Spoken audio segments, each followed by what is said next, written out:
Ladies and gentlemen, good morning. It is my hope and prayer that this video is going to find you guys in good health. Personally, I'm fine. Kisumu is also fantastic. Maybe you could let me know where you are watching this video from. On the day William Samoei Arap Ruto was sworn in as the 5th president of the Republic of Kenya, Kenyans observed the presence of one man at State House. The presence of Harun Ayadin.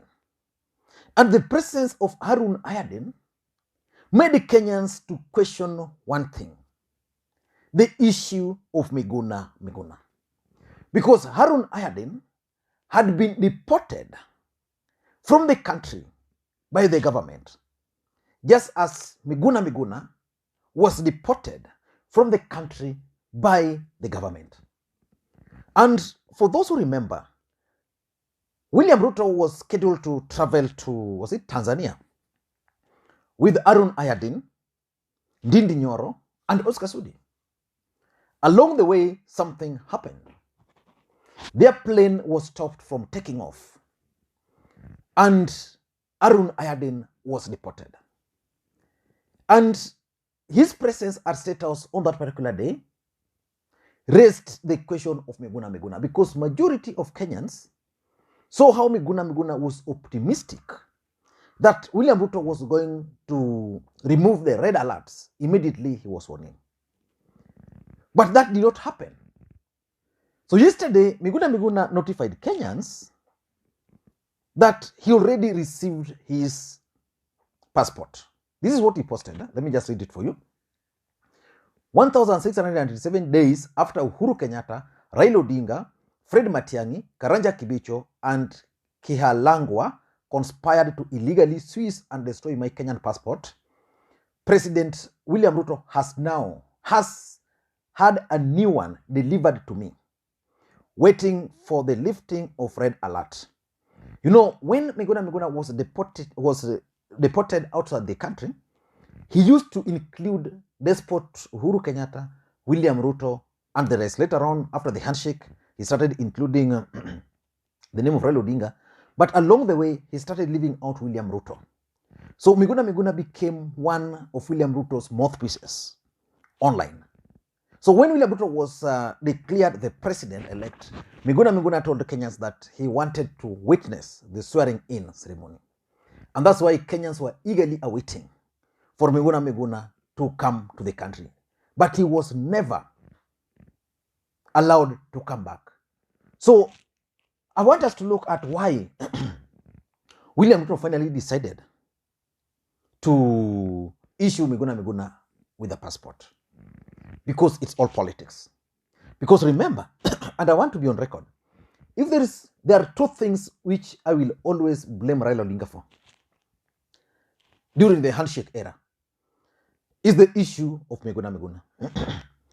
Raila Odinga had the opportunity. He had the capacity. Raila Odinga had the goodwill to persuade President Uhuru Kenyatta to issue Miguna Miguna with his passport, even if they were going to leave that red alert. But Miguna Miguna ought to have been issued with a passport. That's one area which Raila Odinga failed me as a person. And I know so many Kenyans were also failed by Raila Odinga. In fact, if Raila Odinga lost support among some Kenyans, it's because of the issue of Miguna Miguna. Because you can't argue that Miguna Miguna is not a Kenyan. And the courts, which Jubilee government was known for disregarded, the court order which Jubilee government was known for disregarded a court order which James Orengo, Haminwa, and Harvey, who are being paid by Raila Odinga to pursue Miguna Miguna case. That order ought to have been implemented, especially under the handshake. The other thing which personally I normally blame Raila Odinga for is the issue of electoral reforms. There was no way Raila Odinga would have gone into this election with Wafula Chebukati if he was serious, especially with the handshake. But let us focus on Miguna Miguna. Why do you think William Ruto decided to personally organized the delivery of Miguna Miguna's passport to him in Canada, which means once that red alert is removed, Miguna Miguna will be free to come to Kenya. And I know even if he comes to Kenya, the next day, or it won't take long before a fallout between him and Ruto will also emerge. But he needs to make the noise in the country. So why do you think William Ruto decided to issue him with a passport? Number one, I think William Ruto is laying the ground for his Kisumu visit. You know, so many people down here are now happy that finally Miguna Miguna will be coming back to the country. And William Ruto can brag about it, that, you know, your son was kicked out of the country. It has, I'm just in office less than a month, and I've already issued him with the passport, so we're just waiting for the process of removing the red alerts. And for me, that's a huge stride by the deputy president. He got that right. Because now I was asking myself, like when Miguna Miguna made that update, why would Uhuru deny Miguna a chance to have his passport? You know? Why? What benefit? Why would Raila Odinga not? Of course, Raila Odinga, before the handshake took shape, he really tried to ensure that Miguna Miguna stayed. All those attempts were thwarted. I remember Matakwebo Bimba, Tulo, the guy you saw watching Miguna Miguna was on the other side of the glass. He was here with the big eyes like this. Now the MCA for Gorogocho was the last man standing with Miguna Miguna. Yeah, so William Ruto has scored big on that. So for me, I view it as part of his strategy to lay the grounds for his Kisumu visit. Of course, people will now be, okay, this guy can work. He has already allowed Miguna Miguna to come back. Number two, I also tend to think that it is part of William Ruto's strategy to reverse most of illegal actions by President Uhuru Kenyatta. You know, Miguna Miguna was deported. Illegal action. He has reversed that. The issue of the port, William Ruto reversed. The issue of the judges, which Uhuru Kenyatta refused to appoint, Ruto has appointed. So I think moving forward, there are so many things which William Ruto are going to do just to reverse whatever Uhuru Kenyatta had actioned in the past. So I tend to think that it's just wider strategy of Ruto to disregard most of the things which Uhuru did. Number three, I'm also convinced that William Ruto is out to disapprove Kenyans. Because majority of Kenyans always believe that William Ruto does not have reform credentials. That's the truth. But because he doesn't have reform credentials, he must disapprove Kenyans. One way of disapproving Kenyans, Miguna Miguna issue. Because remember, when they were in government, I remember how Kipchumba Murkomen came to the defense of that deportation of Miguna Miguna. And later on, after I falling out with Uhuru, I also saw Kipchumba Murkomen apologizing. People like Ndindi Nyoro actually justified the deportation. People like Eden Duale and the rest. So I think William Ruto is actually out, in my view, to disapprove Kenyans that indeed he's a reformist. Remember, the failure by president to appoint those judges were illegal. And the Kenyans were like, he ought to have appointed the judges. Now he has done it. Ruto has done it. Reform credentials.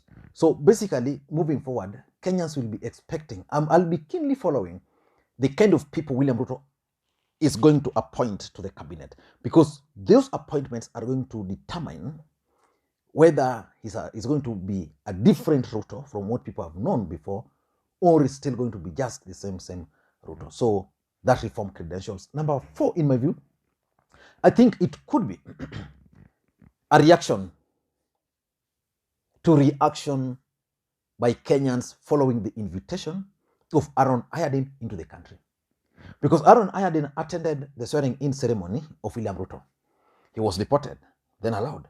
How was the deportation lifted? Because Miguna Miguna was on record that really he wanted to come back. So I think because Kenyans were like, okay, Miguna, people were mocking Ruto, were mocking Miguna, okay, Miguna, you will not be able to come back. So I think those reaction is what Ruto reacted to. The fact that he invited Aaron Ayadin, who was deported. But Miguna Miguna, who was also deported, and a Kenyan could not be invited. So in my view, I think it was part of his wider strategy to react to those reactions by Kenyans. And lastly, I think William Ruto is keen on doing one thing: gather all, scatter none strategy, where you make sure everybody you bring on board, and those who are on board already, you don't scatter them. That's a strategy which is very good strategy, politically speaking. In ODM, Babu Namwamba had this strategy of gather on, scatter none. But those in ODM were like, okay, you are either this way, you leave, or you stay. So I think William Ruto is going to apply that strategy of gather all, scatter none. I don't know what you think. What is your take on the reasons why Ruto actually delivered Miguna Miguna? I also tend to think that move is actually shaming to Uhuru Kenyatta and Raila Odinga, who could not do that simple act. Thank you guys, and please may you have a good day. Bye-bye.